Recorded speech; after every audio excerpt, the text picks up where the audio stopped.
Okay, how wildlife crossings are saving you money? Well, they're saving you money because basically there's a lot of accidents that happen each year from wildlife running into roads and people getting ramming their cars into deer and things like that. So all around the world there is lots of big costs from wildlife, and the US has just put aside a bunch of money to help deal with that. So wildlife crossings will be saving you money. We'll be talking about that in just a second, and then we'll talk about a big farm restoration project in Brazil that has brought in lots of animals. We're talking about wildebeest and how some other animals are having a big positive impact on climate. And then we're going to talk about some sustainable gift ideas for the holiday. This is Eco Show.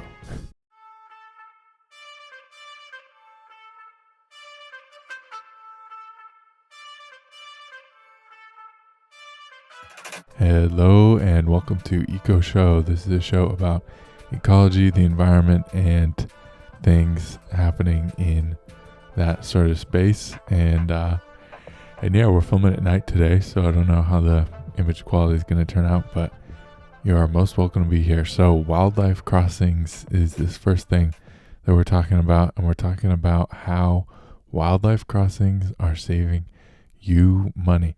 Well, there's an initial cost, and that's because the U.S. Department of Transportation is investing $350 million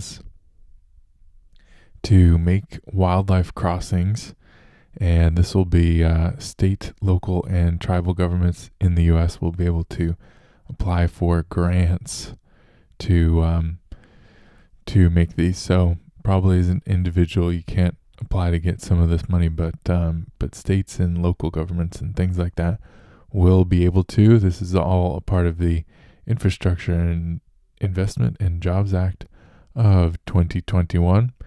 And they're estimating that from this funding, they would be able to build about 1,000 wildlife crossings. And so, like we mentioned at the start of the show, this not only helps animals, but also helps motorists.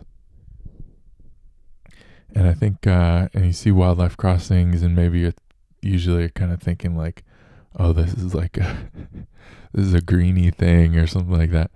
But actually, this is a beneficial thing for everyone, because at least in the U.S., about 200 people are killed annually in wildlife collisions, and thousands more are injured each year.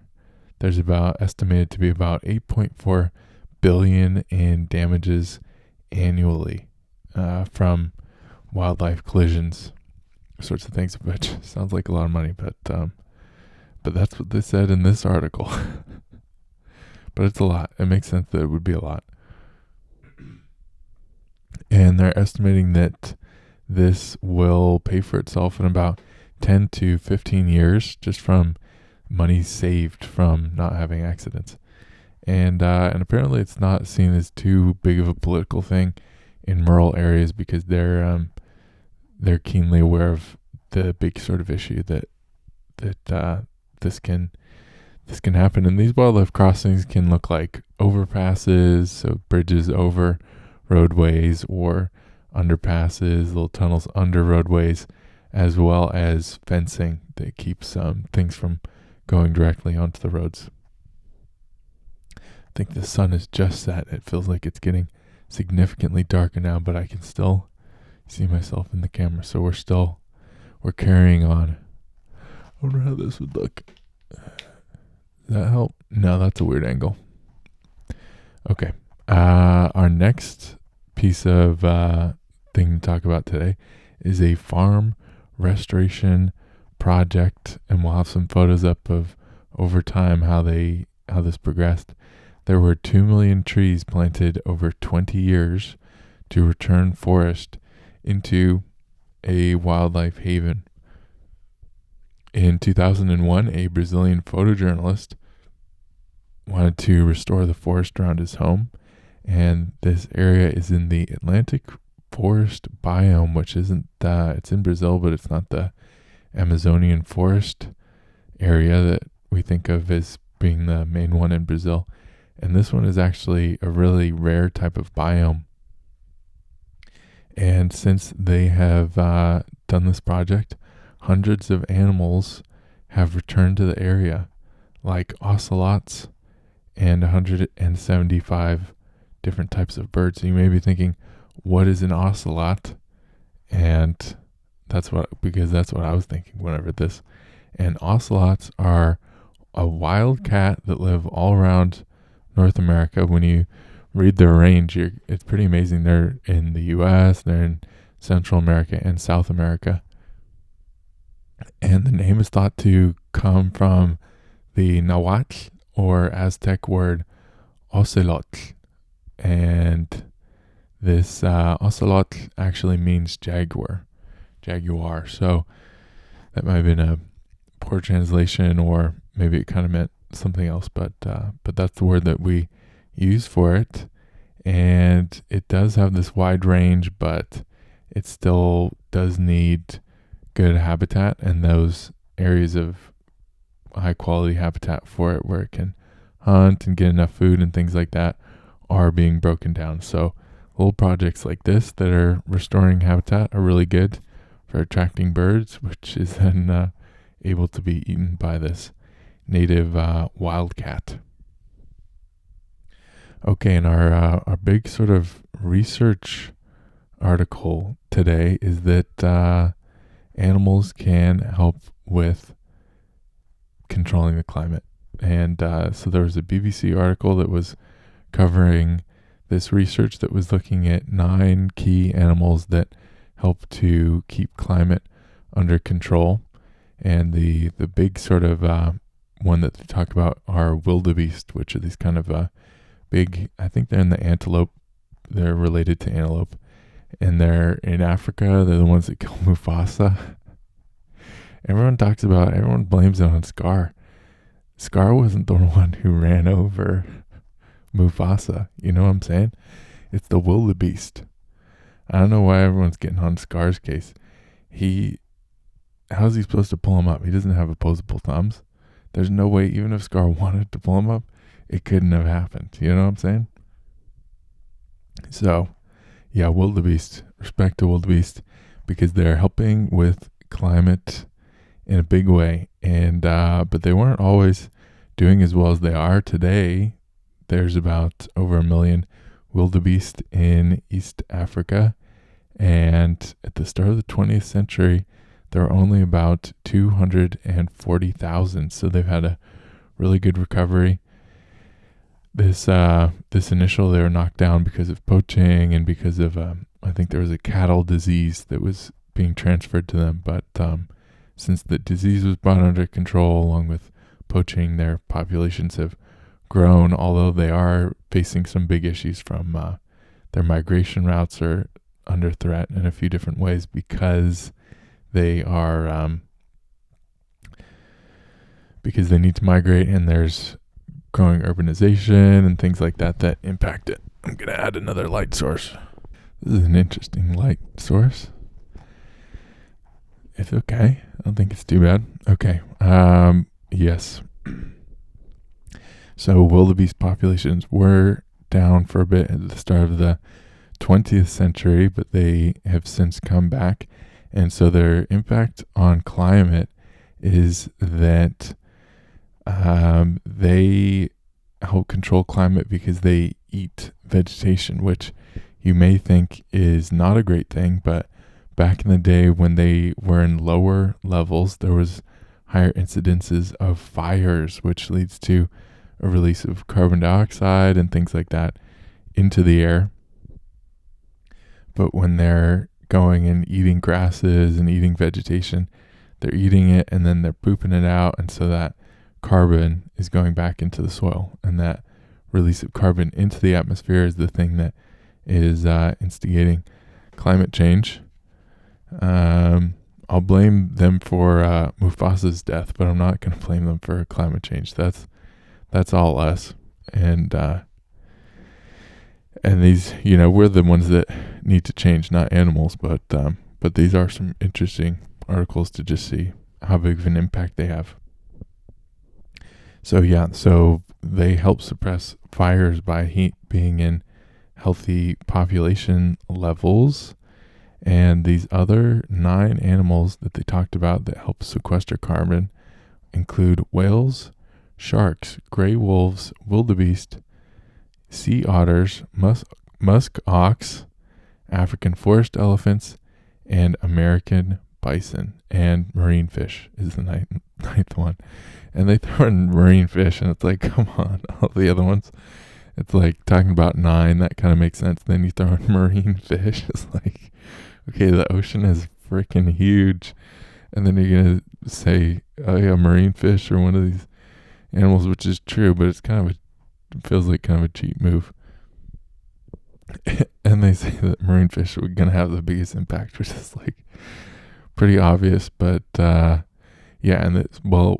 it may not be obvious, but marine fish have the big impact because there's a lot of them, and they eat algae that's at the surface of the water.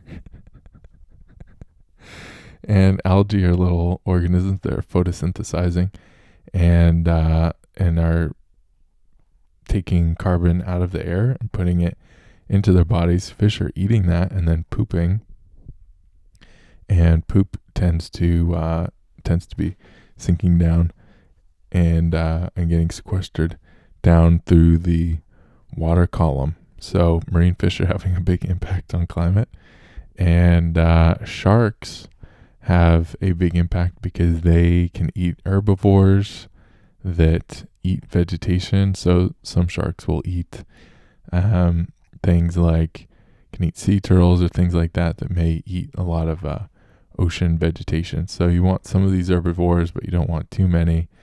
Whales have an impact because they eat a lot of things and they poop again. So poop is kind of a recurring thing. Things that poop are kind of helping to sequester carbon by doing that and by pooping. And they're also moving around nutrients around the whole ocean because they're migrating and everything like that. And wolves are an interesting one because in some cases they're beneficial for climate change, and in other cases they're not as beneficial. And that depends on the herbivores that they're eating. So in some cases, when wolves are eating herbivores, that's helpful because it allows more trees to grow up and sequester more carbon. But in some places, like musk ox that can be eaten by wolves, they actually are doing a thing where they're eating little bits of vegetation and they're helping suppress soil and things like that. So when wolves eat them, that kind of can disrupt the ecosystem happenings there. So generally, that's sort of a thing to keep in mind with these predators, is that they do have a big impact on the carbon cycle, but you gotta understand how they're gonna have that impact. And what was the other? That was all I have written, but there was something else in there. Oh, okay. African forest elephants will go, and I don't quite remember enough to say what they do. Anyways, they have a big impact on climate, as do American bison, which you can imagine back in the day when there were millions of American bison through the central plains of the U.S., they'd be having a huge impact on the carbon cycle by eating lots of grass and, you guessed it, pooping. So there you have it. So having healthy populations of a diverse array of animals, from those on the land to in the ocean, has a really outsized impact on these carbon systems. And usually you just have to kind of give them space to do what they need to do and not overhunt or overfish, and they can have a really big impact. Okay. And before our last section of the show today, we'll have a little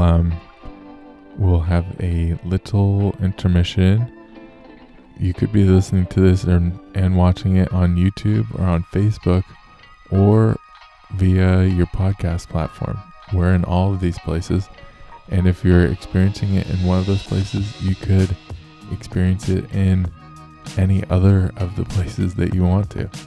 We'll have this sort of hub that it all happens through is the Instagram, which will be in the description below. It's henryfromnature. And I'll put up little questions each week to so you can give me ideas for the show, and I've got links to all of the different places for the different podcast platforms, for YouTube. I don't think I have Facebook up there, but I'll put the Facebook link, and yeah, so we can interact. If you'd like to interact with the show more, that's the place to go to. And that is all for the intermission. Thank you for listening. Okay, on to our last main article, or last thing of the show, is sustainable gifting. It is the big holiday season that we're in now, and there was another BBC article talking about sustainable gifting. And it's hard these days. You want to give a gift, but you've got friends who are have this preference or that preference, and some people don't like to give gifts, and that's fine. But for people who like to give gifts, it's a challenging time. You don't want to be giving something that's going to be going in the trash, but you also don't want to just ask someone what they want, because sometimes the fun is like in the surprise, And so here's we'll talk about some things today. Some people wrote in some ideas, but some sort of key things to think about when you're getting or putting together gifts is that ideally this thing can be upcycled. Technology is, a lot of technology is pretty much designed to be thrown away or broken, with the exception of a few companies like Fairphone is one where they make like parts that you can replace on your own. But for the most part, a lot of things that we buy are made to be downcycled or end up in the trash. But if we're trying to get things, let's see what we can get that can be upcycled. And one of the best gifts you can get people for Christmas is food. That's something you can all go to. Food and drink is something you can always get, and you can always, and it kind of feels like a luxury item, I mean, as a